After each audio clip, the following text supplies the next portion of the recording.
Suit up, strap in, warm the tires, and leave on yellow. Time for the MitsuTimes podcast. Presented by MitsuTimes.org, the home of the fastest Mitsubishi cars. With your host, Josh. Hey, what's going on, guys? It's Josh from MitsuTimes. Today we're going to start this podcast a little bit different. Brandon and I are both veterans, and we thought it would be appropriate to start this podcast off with a moment of silence for all those veterans who paid the ultimate sacrifice so that we can still do the things that we love to do every day.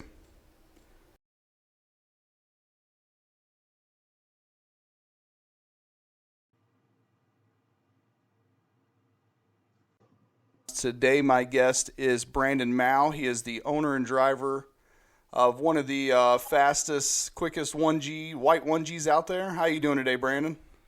Pretty good, Josh. How you doing? I'm great, man. Still riding the high from the shootout, but I always love to talk to people that I know. You and I haven't known each other for a very long time, but we used to go to the same racetrack around the same time and had very similar cars, so it's great to finally get you on here.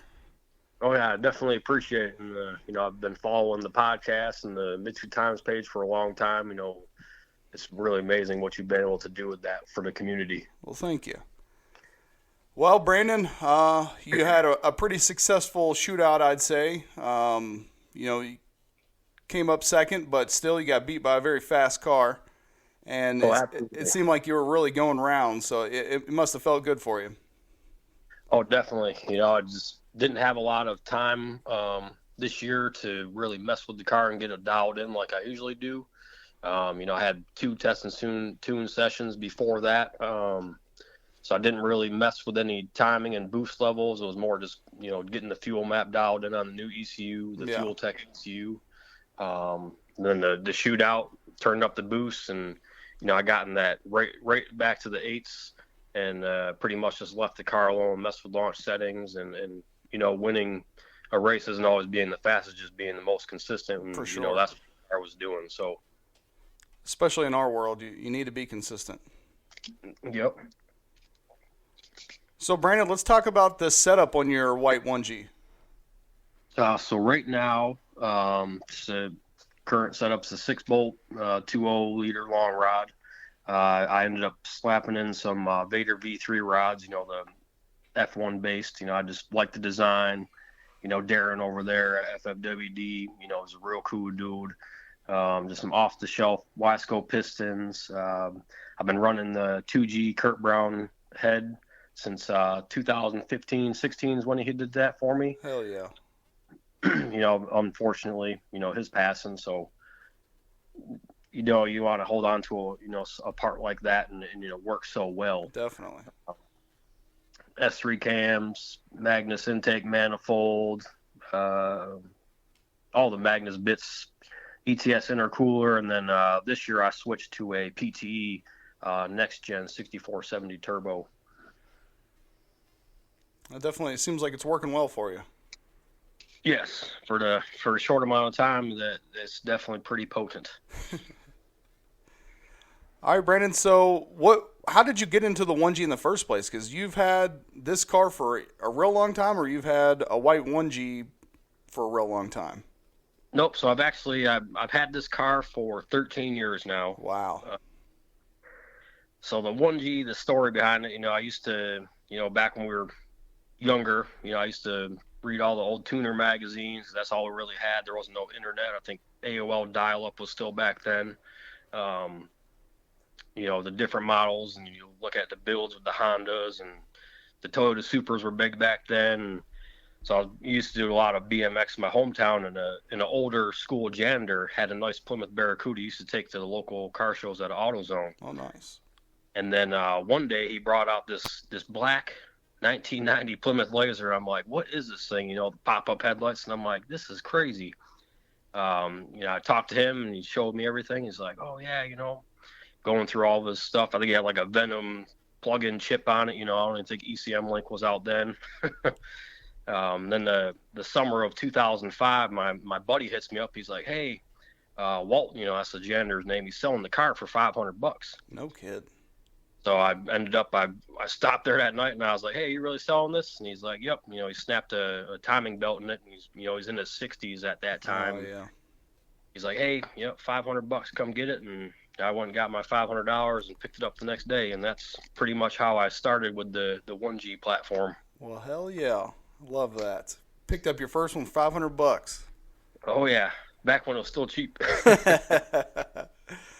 So the white car you've had now for 13 years, what was it like when you first picked it up? So the story behind this is pretty cool. I mean, I was stationed in Italy. I was serving a tour, and OEF 10 was that one. When you're not on missions, you're bored, you work out, watch burn movies, and then you hope maybe some IDF or something to get out of your cot. Yeah. I told my wife, fiance at the time, hey, I'm buying another car when I get back to Italy. So I start searching all the for sale sites on the internet before I get back, like 3 months before I got back. And I was trying to decide, hey, do I want a European all-wheel drive car like their Toyota Celicas? They got the Ford Escort Cosworths, or do I want to go with a U.S. model? And pretty much the GSX was the only legit all-wheel drive car for us back then, but super rare trying to find one. So having a little knowledge with the Mitsubishis on DSM Tuners Forum, and I had 3 prior to that, and I was like, all right, I'm going to get a GSX. So I found 3 in the whole country of Italy, and this one was in Milan. So when I got back from that tour, I was like, all right, I'm going to go check it out. It was an older gentleman. He actually bought it in 1991. He was down in Rome, and he imported it from the U.S. to Italy. I had 61,000 miles on it. I think I ended up paying like $5,800 for it at the time, 2010, which was probably a little bit more expensive than what it would have sold for in the States, but it was still a great deal. Go to pick that car up like a week later, and he's like, oh, it doesn't start. And I'm like, what the crap? So I get that towed to the base, do-it-yourself center. Yeah. I start going through, PTU, CAS, fuel, what's not working. Pulled the ECU out, and the caps were, toast. So I found the EEPROM ECU from the ECM or DSM Link forums, and I'm like, the guy ships it, but he doesn't have a chip in it. And I'm like, you got to be kidding me. Oh, Jesus. So, I mean, that's really when, that started the performance bug. I ended up ordering the ECM Link, Megan exhaust, little 650 injectors, FP exhaust Manny, FP16G. And, back then it was very hard to find a company that would ship to APO as is, especially the larger stuff. So, finally after a month I had that car running, and now it is what it is today. Wow. And it's been all the way back across the pond where it was made. Oh, yes. I've drove that thing to many countries. Germany, Austria, Morocco. It's been a lot of different countries. That's so cool. So did you, when you picked this car up and you finally got that ECU replaced and the chip and got it running, did you have any goals with it, or you just wanted to have fun with it? Back then initially, I just wanted a nice around 300 horsepower daily driver with, air conditioning. Mm-hmm. In Italy, the roads are a lot smaller, the country roads. Rally is really big over there. They don't really do a lot of drag racing stuff. It's not popular. So my main focus was just having like a fun, reliable car I could take up in the Italian Alps, in the turns and stuff. So, Brandon, you've had a lot of different setups on this car, like you said. If I remember correctly, I think it was like 2009, 10-ish. You were with a 14B and just spraying a ton of nitrous on it. So you've had to have some crazy setups over the years.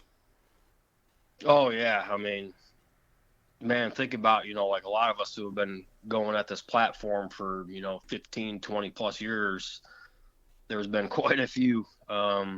Originally just a basic bolt-on car for the 300 horsepower. We just talked about that. I started getting into the suspension over there. I tried the iBot ground control, the cheap coilovers with the factory struts. That was too plushy for me. Swapped on the KYB adjustables. I don't even know if they sell them things anymore. Ended up trying out the infamous Graveyard Motorsports 274s, Motorsports. You know, that was a long time ago. Oh, yeah. Those took like 2 months to get. But that was definitely, those cams were definitely too big for a 16G. 2012, I was on another combat tour in Afghanistan. You know, I promoted a few ranks, no bills. So I'm like, oh, it's time to start shopping again. You know, this time, you know, I wrote down my parts list. First thing was suspension for me. You know, I ended up doing K-Sport coilovers, you know, every poly bushing on the chassis, subframes. Doing it right. RM sway bars, you know, the toe end eliminator kits, and then I got into the engine stuff, like a basic Eagle rod Y-scope piston combo.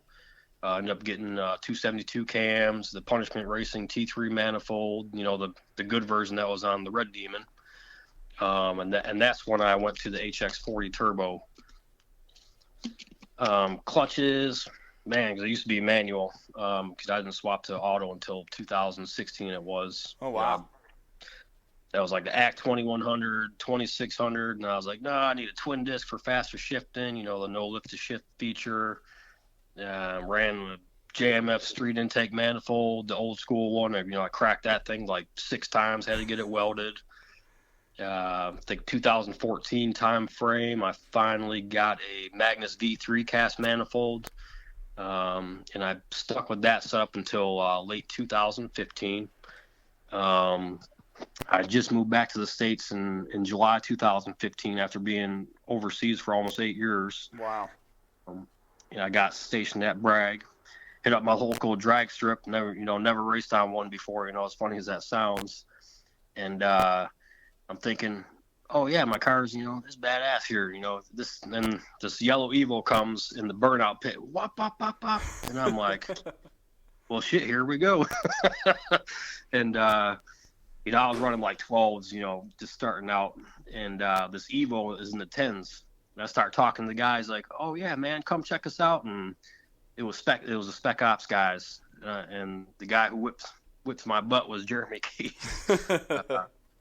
So it was, you know, 2015 is really when that initial connection with those guys started. Okay. And then later that year, I was driving the car home from work in October. You know, I get in a little Mexico race with a Mustang, you know, putting the gap train on this thing, and I go to downshift the car, and I drop the valve. So I'm like, oh crap. Jeez. So I'm pushing the car down the side of the highway. It's almost a mile to my house. My wife sees me, and she's like 8 months pregnant, and I'm like, I'm about to die from pushing this thing. You know, I got in the garage, pulled the plugs out of it, and cylinder one. I mean, that thing was toast. Oh, jeez.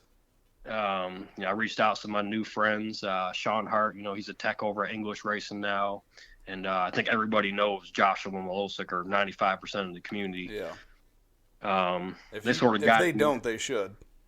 Oh yeah, he's a super, super good, intelligent dude, and probably has more discontinued parts than anybody I know. Yeah, and then so that really started going into like, okay, I'm gonna get a little bit more serious. You know, I want to go faster. I got a 2G head. Sent that off to Kurt Brown. You know, he did that, and you know, like I said, it's still the same exact head I run to this day. Hasn't been touched. Another basic Eagle rod Y-scope piston combo, and that winter, Milosik's like, listen, man, the future is auto. And up until this point, I've never had an auto. Like, even all my trucks, my other cars, there were manuals. Like, since I started driving, I'm like, I don't know. And then Sean Hart is like, oh, check this out, and he shoots me Derek Dupee's name. And I hit him up, and he's like, yeah, man, I ran an 8.9 back in 2013 and on a 62 millimeter turbo. And, you know, in 2015, this is like, holy crap. Yeah. You know, that it was fast back then. So I was like, all right, you know, Molsik's like, hey, man, listen, bring me all of your manual stuff and trade me for this 1G auto swap. So I was like, okay, let's do this. And I ended up finally switching over to E85, and I was just running regular pump gas, 91, 93, whatever I could get. I was still self-tuning on ECM Link. And 2016, we start hitting the track. Original converter was a Sinister. No idea the specs. He had like 10 different versions of this thing. But at the 8th mile mark, it was like something ridiculous. Like third gear, I was at 8,700 RPM, so it was way too loose. But it still netted like 11.9s or something like that. In the quarter mile, went through a huge learning curve. Learning the auto transmission side of it, and the tuning is you take a different approach versus what you do it on a manual. Especially to launch. So that was a big learning curve. I made a lot of mistakes during the assembly that first season. Ended up breaking like input shafts and didn't put the pump in with the O-ring in the right spots. I was like losing gears. Jeez. And then 2017 rolls around. I'm like, all right, I need to get a different converter. I reached out to Mike at Sinister, and that's when the C2 like took off, and I was like, okay, this is good. I got a hold of Dave Katz up at EFI Specialties. He gets the car dialed in about, I think it was like 597 horsepower, and nice. I'm like, okay, I'm happy with that. Yep. Ended up running a 10-1-2 that season. Super stoked, just a basic HX40, 272 cams, Evo 3 intake manifold. And I think that was like 38 PSI or something like that. At this point, the car is still full interior, daily driven. That winter, I was like, okay, 9s. I need a 9. The Morrisons were just starting up, and they came out with that new consolidated T4 manifold. Yeah, I remember that. So I got in contact with the Morrisons on the phone, and I was like, yes, your scientific, no idea what you're talking about at the time will work for this turbo. They're Matt's incredible, like super intelligent, and Anika, mom, she just an insane welder. So I was happy I went with that. I had reached out to Turbo Lab, and I'm like, all right, I need you to custom make me a twin scroll T4 housing for this whole set. So I got a P-Trim 67 or something like that, and Austin over there, he machined it for me. Finally switched over to a standalone AEM Series 2 ECU. Ended up getting a hold of Dave Katz again in 2018. I was like, hey, I'm coming up. This is the setup. Let's do this. And the power band was phenomenal, like so much more responsive than the Open T3. First track session after that dyno, the car broke up for a quick second after the launch, and bam, just smoke and oil over the windshield. And I'm like, oh, God. I get pulled in the pits and, windowed the block, obviously. I'm looking over the log. Nothing looks crazy except for like a weird timing section. Like it did a little jumping like that for like 0.3 seconds. I ripped the engine out, pulled the timing cover off, and the RTV that was holding my Kigley crank trigger wire had come off, and the timing belt ate through it. So it pretty much caused a short, and that took me out for the rest of that season. Yeah, so it's been through a lot of transformations for sure. It sounds like you've done a little bit of everything. Oh yes, a lot of trial and error. Well, I mean it seems like that might be a lot of work to some people, but the knowledge that you gain from all those trial and errors, that's not something that you can just buy. So, absolutely, that's one of those situations where the juice is worth the squeeze for sure. Yes, it's paying off now. Older and a little bit more calmer, not as hyper, and being able to step back and assess stuff before making a rational decision. So, Brandon, you talked a little bit about when the car broke into the 9s. When was it that the car made the first 8-second pass? So 9s. Well, I'm just gonna sort of step back if you don't mind. So 2019, I reached out to Kurt Brown, after that season because I took 2018 off. Yeah. And I was like, hey man, I was like, I need a new short block. I need this thing to handle some power because I'm turning this thing up. Yeah. So he ended up getting me a new long block set up. I sold the E3 intake manifold, bought a Magnus V4, and then, I got some S3 cams. Made another trip up to Dave Katz, and, he dials it in, and this thing lays down 107 horsepower more than the previous year just with the intake manifold and cam. So we both looked at each other like, no way. We weren't expecting that on an auto HX40 for it to literally pick up that much from just them two changes. Yeah, that's nuts. So now I'm like really stoked, and I'm like, all right, this is the year I'm doing this thing. I finally installed nitrous on this chassis. Get the stall tuned in my backyard, dialed in, hit the track, go to stop the car, and then all of a sudden the car falls on its face, and I'm like, crap. That Sinister converter had broke a stator in it, so it pretty much locked it solid. And 2019, that summer, Mike at Sinister was like, hey, I'm done with DSMs, like I'm closing down shop. And I'm like, oh gosh. So the next move, Jeff Bush had his kit out for a while now. I'm like, all right, hit him up. Got his kit, running number 8 precision. Go to the first track session, tune left exactly like it was, just a converter, and finally tagged the 998. So I was really happy to get that off my back. 2019, to me, that year was just insane for all the auto guys. I mean, you had the guys starting to really hit sevens, like deep sevens. Yeah. Consistent sevens. Oh, yeah. It was like Bush was going crazy, back and forth with Aaron. Then you had our smaller turbo guys.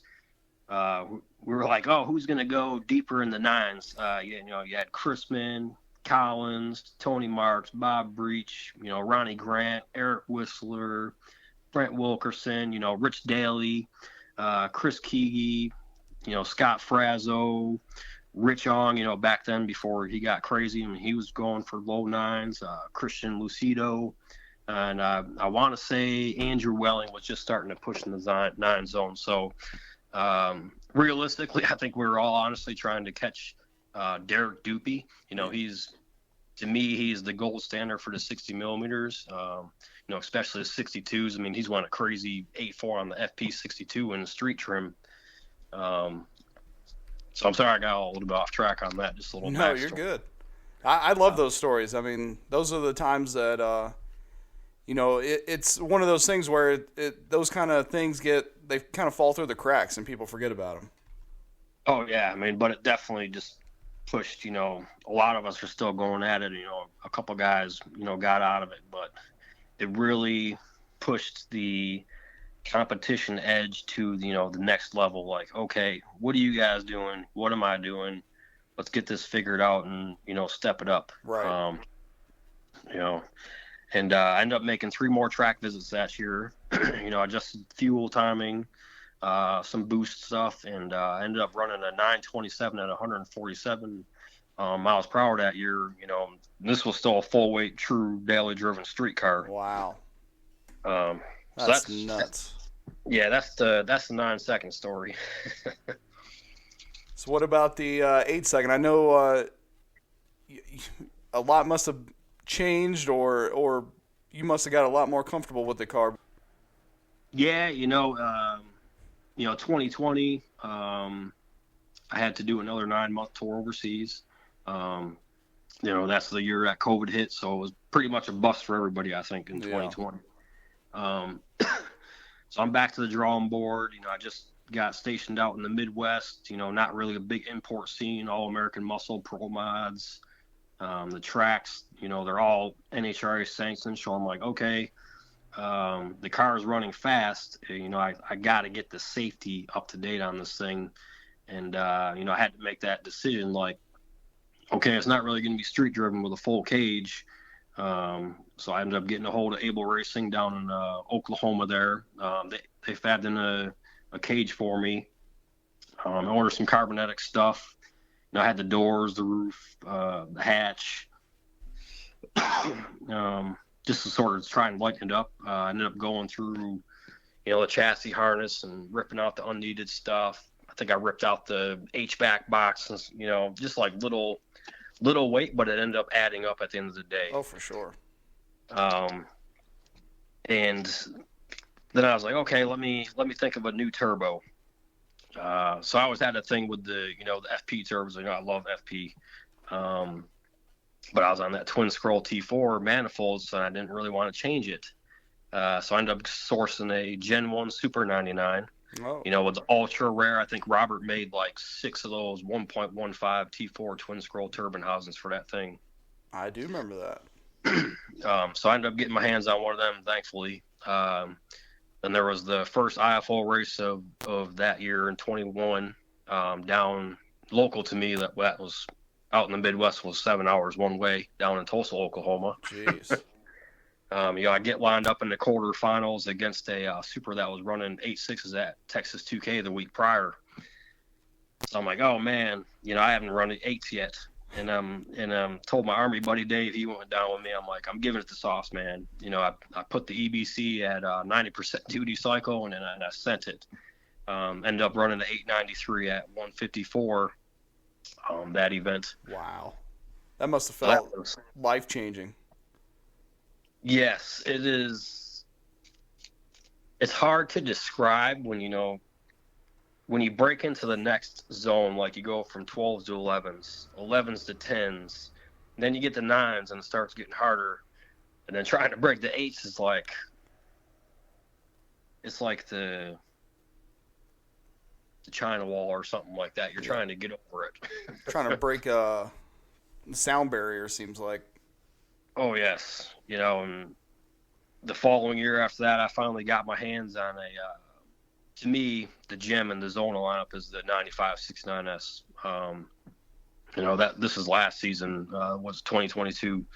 The car started out, right off the gate, 9.1s, and then finally got a 9.0s, and then finally, at the end of the last season, I got like 3 8.9 passes.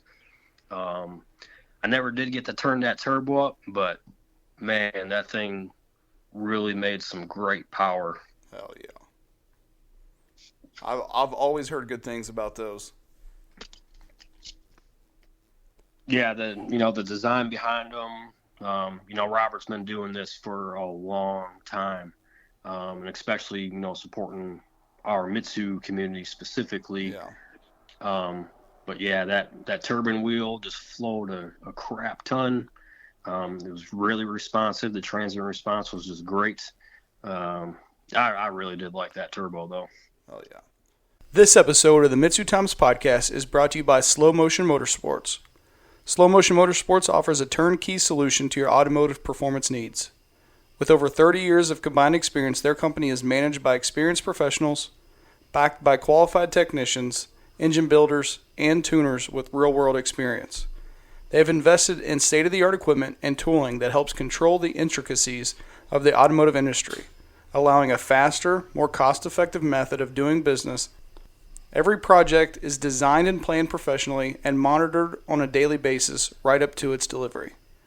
Their services consist of, but are not limited to, professional parts installation, dyno tuning, engine building, machine work, part sales, and general maintenance. Find out more about their products and services at slowmotionmotorsports.com. Well, Brandon, we talked about the trial and error process that got you now into the 8s, comfortably into the 8s, I would say. You thinking back on it, do you think that you would do anything different? If you could start over, would you do this build the same? I don't think I would change anything. When you truly start from, having no knowledge, at least my thought process is the best thing to do is figure it out yourself. Yeah. You change parts, you get to feel how it changes the car.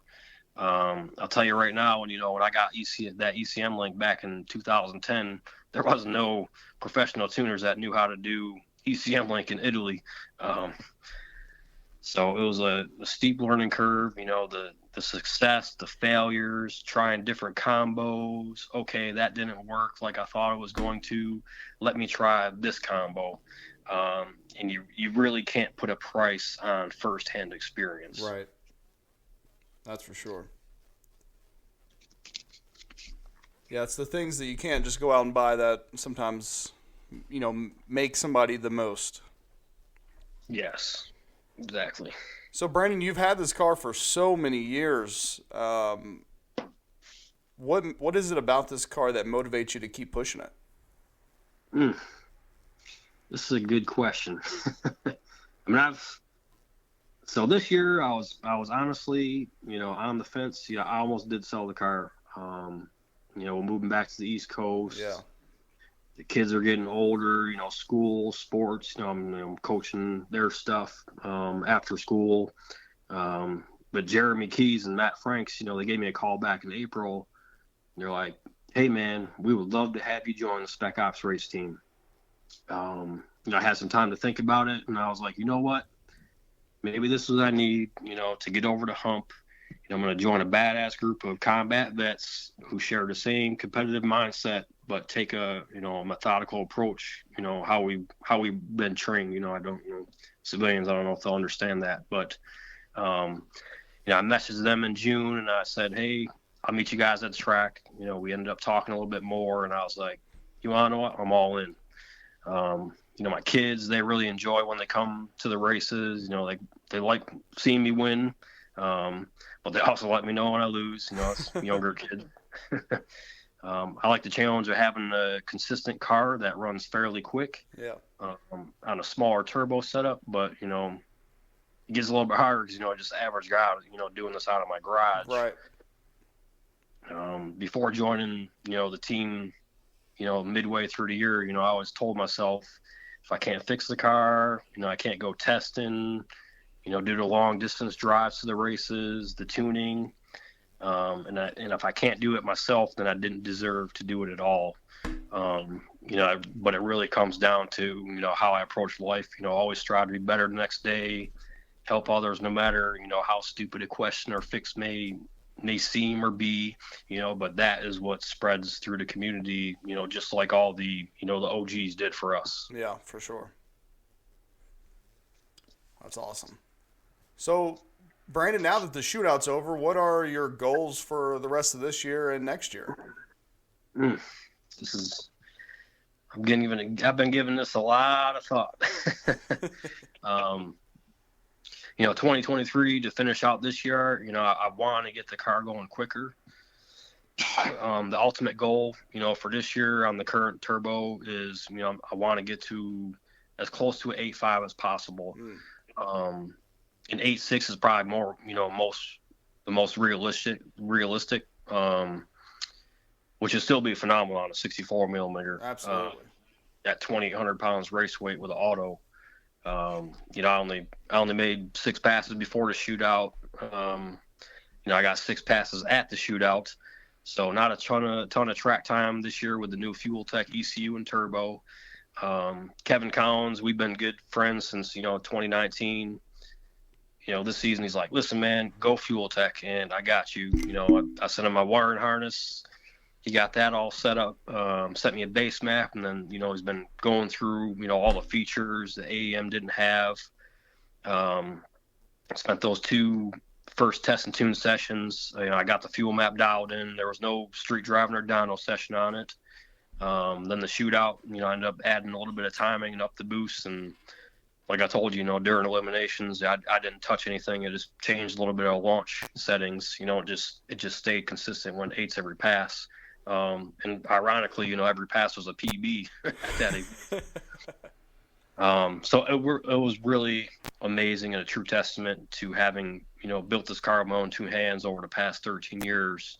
Tony Marks, we were talking a little smack with, before and during the shootout. We ended up in round 2 of the eliminations. I was like, oh, this sucks, because it was Kevin Collins, Tony, and then we were top qualifiers, in the 8s. He had tagged me in a Facebook post, and after that, we found out we were going against each other. I took a picture of like a 200 nitrous jet or something like that. So I'm like, okay. He came over to the pits and he was like, oh, did you see my stuff? And I really wasn't looking at Facebook or anything like that. And Matt Franks, you know, he walks over and he's like, oh, yeah, we have a tune just for you. He's like, plus. You know, that was, you know, it was funny. Just, you know, friendly rivalry. Absolutely. You know? But between the three of us, we knew, you know, as long as one of us didn't break, one of us were going to win that class. Great competition. You know, Tony is one of the realest dedicated racers I've known over my years. You know, sure. he represented the DSM community last year at WCF and Mean Street. You know, and then you have Kevin Collins. You know, he's running Mean Street this year. You know, when I look at it from that perspective, and you know, we're all on the 64 millimeter turbos, very similar weights. To me, you know, that proved the car is at a World Cup level. Now I just need to work on the racer part of it, you know, cutting the lights. You know, that's something I got to work on personally. 2024, you know, talking to Spec Ops team, you know, we've had quite a bit of discussions amongst us about how we're going to approach it. You know, we do a lot of critical thinking, analytical approaches to everything we do. As far as me personally, if I stay with the 64 millimeter, is really to get down to the 8.5s consistently. And if I do go bigger, like a 67 would be the max I do, then that has to be bottom 8's goal. Yeah. And I want to do this in WCF and, you know, the CMR Nitroverse World Trim rules. You know, that's going to be like 2,750 pounds. Some people might look at that and be like, yeah, that's not happening. But, you know, when you look back, you know, you always got to look back at who was doing it before. You know, Devin, you know, the Red Demon, you know, he was running these size turbos back in 2013, hitting bottom 8s on old tech. Yeah. So, you know, it's possible on our platform. I just don't think a lot of guys have the ambition to do it anymore on the smaller stuff. Yeah. That's why I feel like people get in their World Cup class and then they're just comfortable there. Yes, you gotta stay out of the comfort zone. Yeah. So would you say that World Cup is a long-term goal for you with this car? Yes. Okay. Yes, definitely. So we know about your black 1G that you had originally, and now your white. I feel like the name should be Italian Stallion. So I like that. Have you had any other Mitsubishi cars other than those two? Yes, you know, this is my fourth one. You know, I had the 90 Plymouth Laser. You know, that was a front wheel drive. I had another 90 Eclipse front wheel drive, and then I had a 92 Eagle Town. You know, that one was auto. I used to DD that from Buffalo, New York to Cleveland when I was in college. Wow. Big old rust hole in the gas tank. I couldn't put more than $10 of fuel in it. What a trooper. So we know you're going to attend the shootout. We can pretty much be confident with that one for next year. What about, are there any other events that you plan to hit next year? Maybe some IFOs down there at Rockingham or something? Yep. So for this year, I'm going to try my best to make it up to World Cup and spectate. You know, Chris Miller Racing, he's bringing his series down here to the Rock in December for a Honda Day. Oh, killer. So I'm going to see what classes that he'll be running. I don't really know how the Honda Day works. Going to talk to Jeremy and Matt, maybe talk them into doing the 9.5 index class. And then if Nitroverse the World class is open, then I want to enter that and get a taste of that. You know, that class is really quick. A lot of them guys run WCF because the rules are very similar. 2024, you know, I try not to miss any of the IFOs that we can make it to. You know, Cliff, you know, is one of the few that still supports our import platforms. So, you know, we always want to support him. Texas 2K, we got Mike Garvey down there, and we're talking about possibly making a team trip, running that. The Chris Miller Racing Series up in the Northeast. I don't know if he's going to come back down south next year. Mm-hmm. But, I want to make some of those streetcar takeovers, in Charlotte and the Rock. We're definitely hitting those. The shootouts is always on the calendar. Definitely staying Street 32 trim. And then the ultimate goal is, WCF. Jason Miller, said next year the ET requirements will be dropping for Main Street. So, the team overall, and we're just going to have to be on our A game coming right out the gates. We race enough locally to get the track time. Yeah. It's just going to come down to getting those cars dialed in and running consistently at that level of competition. I want to see what, Matt and Jeremy decide. I truly think, Jeremy is one hell of a racer, a fabricator. He has Matty Ice on the keyboard, and with the right turbo to fit Mean Street, I really think, he'd be killing it. So if all the stars align, you may see a few of us Spec Ops guys, representing North Carolina at that event. Yeah. But as you can tell, my mind is already set on that's the standard. Like, WCF is the standard from here forward. I love that. That's the way everybody's mindset should be. The shootout should be a little bit of a test, and then we get ready for World Cup. Exactly. That's so cool. So, Brandon, what does the future hold for the top 10 list? I've said on here plenty of times that the 1G list is the most competitive list of all the lists. Not only are there some, very, very, very quick times from many years ago, the cars have been sold off or not racing anymore, they're, put up, but also there's guys out there doing stuff like you, Tony Marks, those guys just chopping away at personal best and creeping up, top 20, top 15, top 12. So what do you think? You think that within that top 10, we're going to see some new faces here in the next couple of years? I do think we will. I also think there's a few names in the 7-second zone right now that are going to go faster. We're going to see Gregory hit his sticks when the time is right. Right. The biggest hurdle for our autos right now is the planetary gear set, and at those power levels, they post up, the failures. They don't last a long time. So we're waiting for somebody to, fabricate that and get that going for us. Jake Montgomery, that man, he has to be the most successful racer we've seen on this platform from a winning perspective. It sucks seeing him getting that wreck, but glad he's okay. He's building that new chassis, and I think he is hungry to go faster as well. Rich Hong, that man has been on a mission. Like, he went from 8-9 and says, screw this, 7s are busts, Yep. and he's been working his butt off. And I think we're going to see him go deeper into 7s and shake the list up a little bit.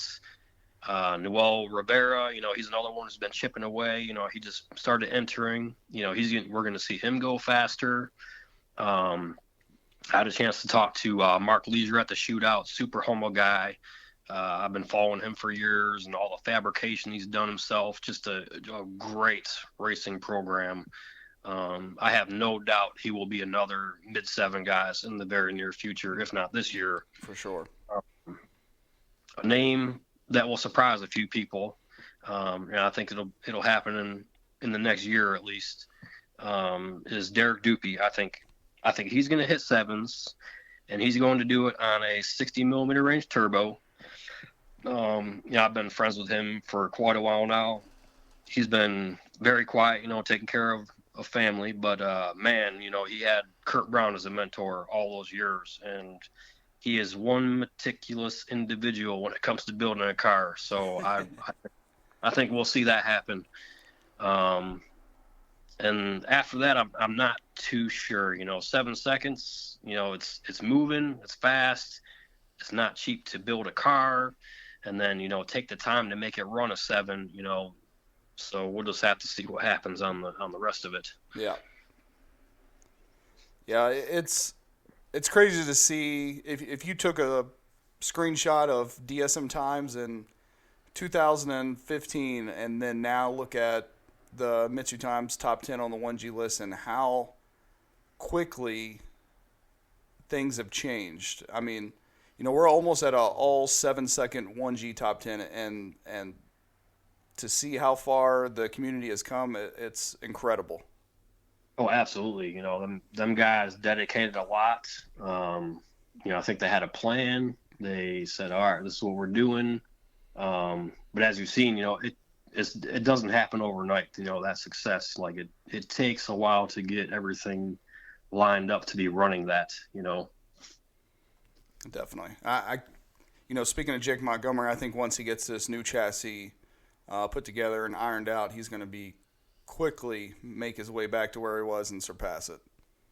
Oh, definitely. I definitely think he's passing it.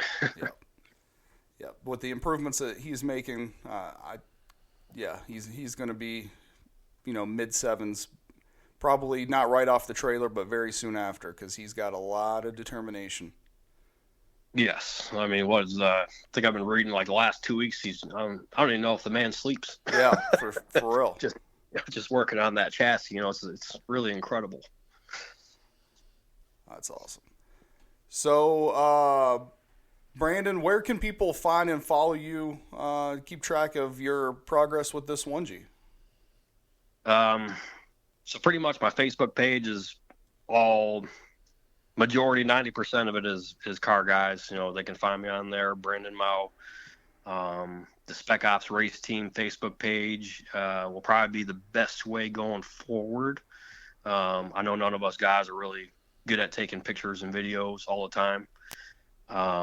Instagram, I don't go on there a lot, but it's b.ma218. Not a social media platform, but I try to stay active on the DSM tuners forums. Team Fury is my username there, and that has my entire build thread. You can see the adventure with the pictures and videos of runs, failures, broken parts, and the success over the years. That's probably the best one if you want to do like a whole backstory on my journey to here. Hell yeah. Well, people need to go out there and follow you, because I really think you got some big things coming up here in the very near future. I appreciate it. I'm going to try my best. So, Brandon, you've got a lot of people helping you out with this car. Is there anybody that you want to give a thanks or a shout out to? Oh, yeah. I mean, definitely the first shout out, that goes to my wife. Being a military spouse, holding down the household all these years, while I'm spending 9-12 months away at a time. That's just something words can't describe unless you experience it firsthand. I don't know. She always cracks jokes about, hey, sell the car. I hate that thing. But, she supports it and understands, that's me and that's how I express myself. My dad and father-in-law, big supporters. They like the competition side of it. They like the adventure. We go to the track and just hang out. Definitely the Spec Ops Race Team. New to the team officially, but I've been friends with these guys for years. Jeremy and Matt and Holden, Mike, Tim, Darren and James, Joshua Milosic. I can't tell you how many times I've reached out for parts, advice on the car, and even on a personal level of needing help. This man has never let me down, and I'm forever grateful for that. Kevin Collins, for sure, super humble guy, under the radar, but for sure, he's one of the top tuners in the country, out there at Early Performance.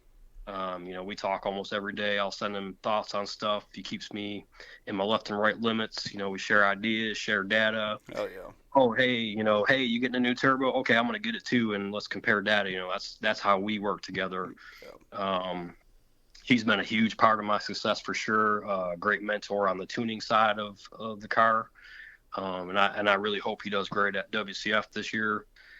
Derek Dupe, another longtime friend, I talk to almost every day as well. Another super humble guy, always there to help out in a pinch. And then I have to give a huge shout out. I gave one in my shootout recap. You especially for helping spread what this community is about. The MitsuTimes page is awesome. Thank you. Being able to go in there and look up people, times, turbos, etc. It's really great. Then what you and Dan did this year for the shootout was absolutely incredible. That pot for Q32, all your personal time to promote that event, make it big again, that camaraderie, more than the actual event promoters even put into it, from my own personal opinion. The community really appreciated that on a level I don't think any of us can comprehend, honestly. Thank you. I really appreciate that. Oh, absolutely. I mean, you really deserve it. I heard nothing but positive and still positive things about the shootout. I think it has really laid the foundation going forward for the event, and I think next year is going to be bigger and better because of what you and Dan started. Hell yeah. I definitely can't wait for the 31st. Dan and I and Mike from D-Sport working together. It's going to be a dangerous combination for how good this event can be. Oh, it's going to be spectacular, I have no doubt. All right, well, Brandon, thank you so much for coming on here and sharing your story. I know I always love to hear people who've been doing it for a long time, and you've been doing it for a long time and really killing it. So I think people are going to get a lot out of this, and I can't wait to see you hopefully compete at World Cup, but at least I can't wait to see you back at the track again. Yeah, I appreciate it. Thanks for having me, and I hope you enjoy the adventure. All right, I'll talk to you soon. All right. Thank you for listening to the MitsuTimes podcast. Check out our Instagram and Facebook for daily updates. Get added to our list by going to MitsuTimes.org and clicking Submit a Slip. Thank you to all of our sponsors.